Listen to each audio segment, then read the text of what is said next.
Okay, so you know how we like to do these deep dives, right? We take something complex, break it down, and try to make sense of it all. Well, you guys sent us quite the collection of material this time.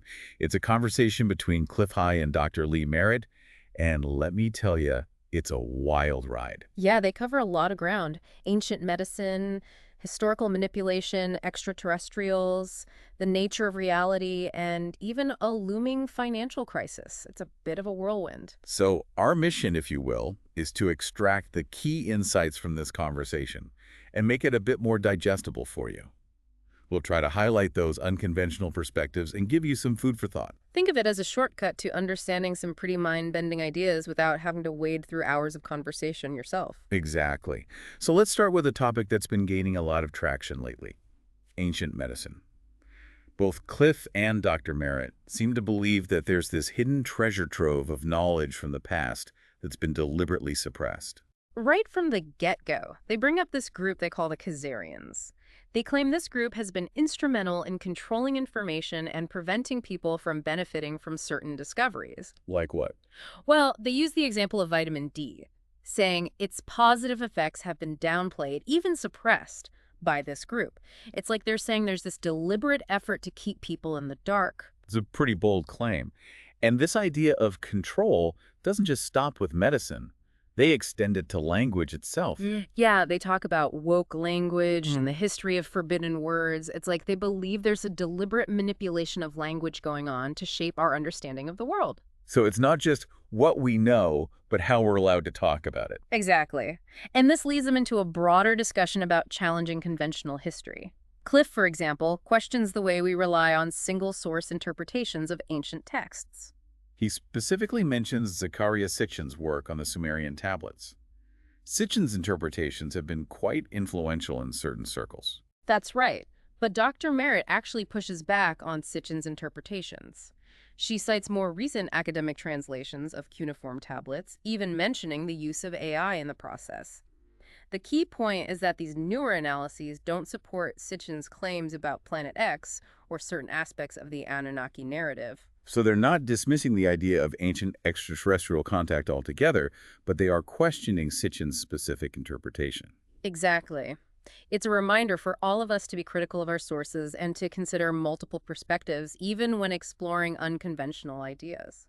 Okay, now this is where things start to get really interesting, or maybe even a little scary depending on your perspective, because they introduce this theory about an ancient invasion of Earth. Yeah. We're talking about extraterrestrial beings referred to by various names, the COA, Anunnaki, Elohim, Divas, and others. They suggest this invasion, or perhaps military campaign is a better term, happened somewhere between 6,000 and 11,000 years ago, possibly after the last ice age. And they place the origin of this campaign in Eurasia. Okay, so we're talking about a potential rewriting of early human history, a cataclysmic event that has shaped humanity's trajectory, but has been largely ignored or misunderstood by mainstream history. Right, and the details they go into are pretty disturbing. They talk about ancient records like the Mahabharata and some Japanese and European literature that allegedly describe ritualistic removal and burning of belly fat and organs from women and children. Wait, what? Yeah, it's pretty gruesome. They claim the purpose of this was to produce a fume that was inhaled by these beings. They even link it to something they call protoadrenochrome. Okay, now that's a whole other rabbit hole. And it gets even more unsettling. They bring up Mauro Biglino's book, The Naked Bible, which apparently claims that the original Old Testament contains hundreds of commandments related to preparing enemy fat for burnt offerings to these beings, the Elohim. They even assert that the words Jew and God don't appear in the original text. Wow. Those are some serious claims that challenge a lot of accepted religious and historical understanding. If you were to accept them at face value, it would really force you to rethink the very foundations of our current narratives. It's a lot to wrap your head around, but it raises the question, what other interpretations of our past might exist? What information might have been intentionally obscured or recontextualized over time? And this brings us to their discussion of the Khazarian identity and their supposed genetic origins. They draw a distinction between a core group within the Khazarian population who believe they possess a special DNA dongle inherited from these ancient beings, the El or Elohim, and the broader Jewish population. Yeah, it's an interesting concept. They're essentially saying there's this inner circle within the Khazarians who see themselves as genetically distinct and superior because of this inherited marker. They even go so far as to claim that most white people are the result of genetic modifications carried out by these extraterrestrial beings thousands of years ago. That's a pretty controversial statement. So the implication is that this inner Khazarian elite might interpret this potential extraterrestrial origin as a form of divine right. Exactly. They see themselves as uber elite, set apart from the rest of humanity because of their alleged genetic lineage. And this perceived genetic difference, they suggest, might explain why this inner group uses the wider Jewish population as a sacrificial cloak. It's a pretty dark and complex theory, suggesting a lot of hidden agendas and manipulation within this specific historical group. This DNA dongle idea keeps popping up, linked to theories about Khazarians engaging in some sort of global DNA scavenging. It paints a picture of a group obsessed with their genetic heritage and potentially seeking to understand or even enhance it. It taps into those age-old questions about genetic determinism and the potential for groups to develop a sense of superiority based on their perceived lineage, regardless of the actual validity of those beliefs. Now, from here, the conversation shifts to the idea of resistance and sensory perception. They talk about the K26R bloodline, which is more prevalent in Ashkenazi Jews, and its potential resistance to the spike protein.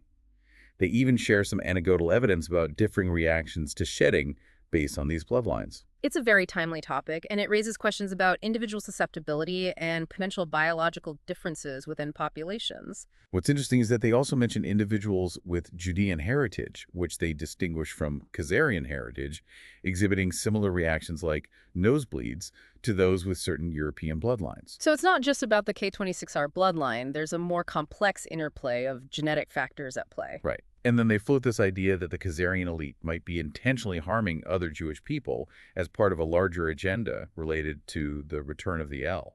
It's another example of their belief in hidden agendas and the potential for groups to act in ways that seem counterintuitive to outsiders based on their own unique belief systems and long-term goals. They also talk about the prevalence of reptilian imagery in various contexts, but they don't believe it literally represents reptilian beings in hyperspace. No, they interpret it as symbolizing a fundamental incompatibility between human and reptilian life force energy.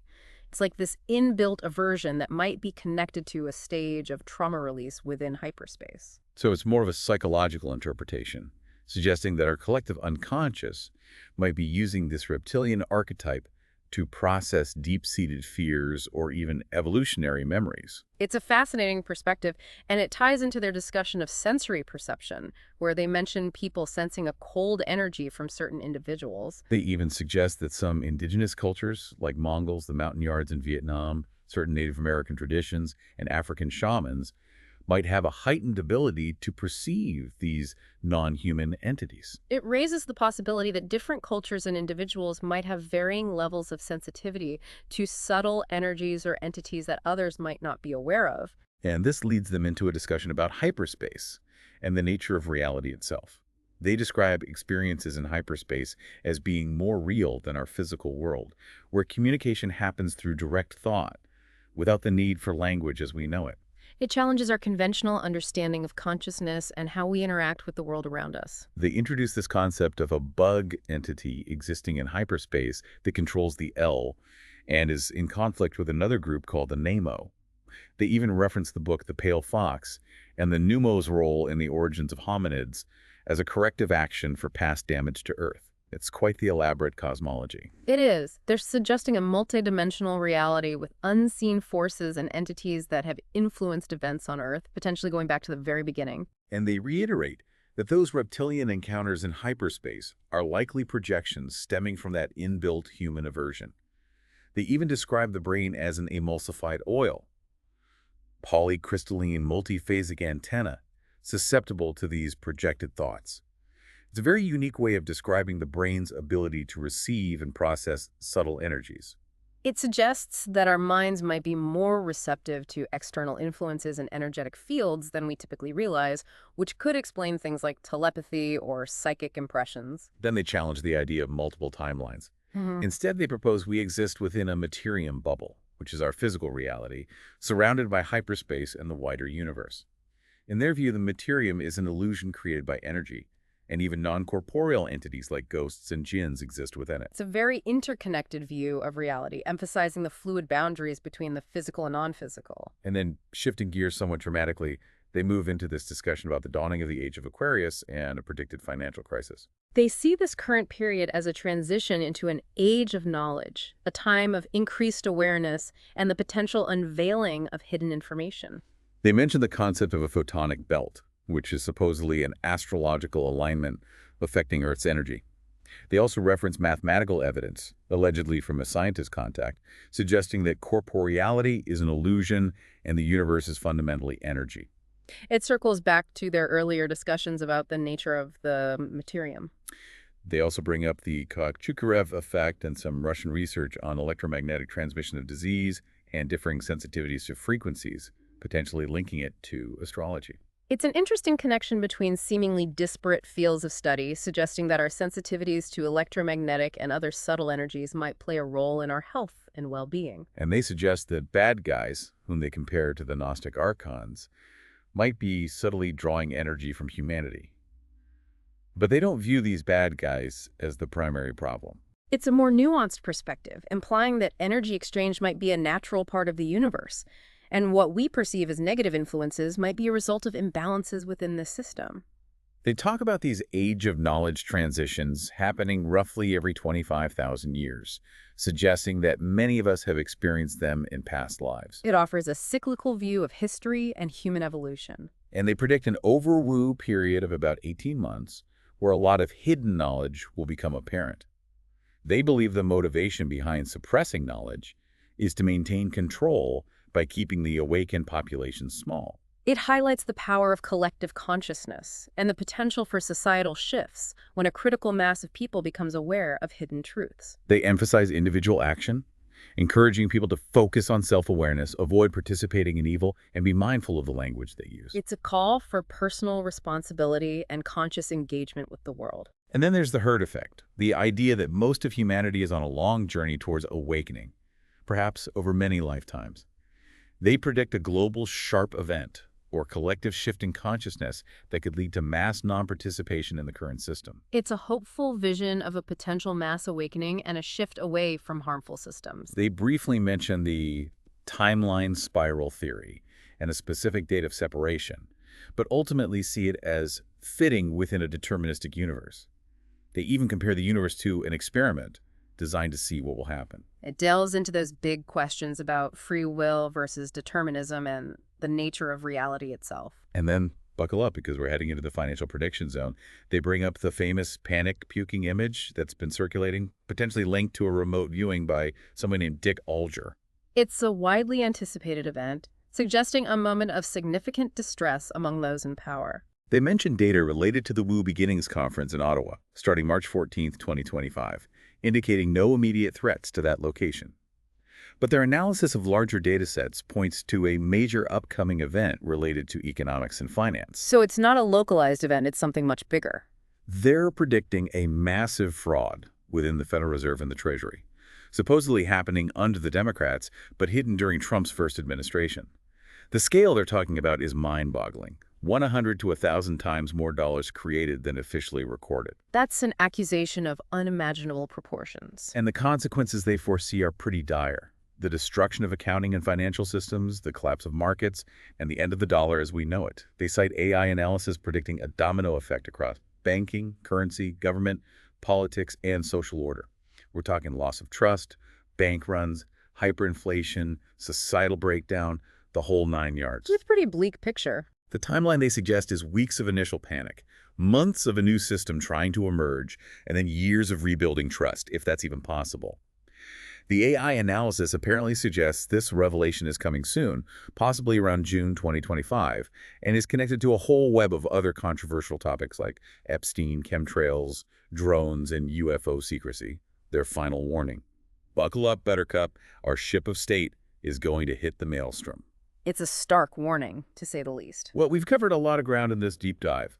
Ancient mysteries, extraterrestrial influence, the nature of reality, and a potentially devastating financial future. It's a lot to process, and it's important to remember that these are unconventional ideas presented from a specific perspective. Always be critical, question everything, and do your own research.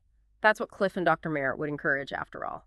With all these potential global shifts on the horizon, the financial upheaval, the awakening they talk about, it makes you wonder, what long-held beliefs might we need to re-examine? What does all of this mean for our understanding of the world? It's a question worth pondering as we navigate these uncertain times.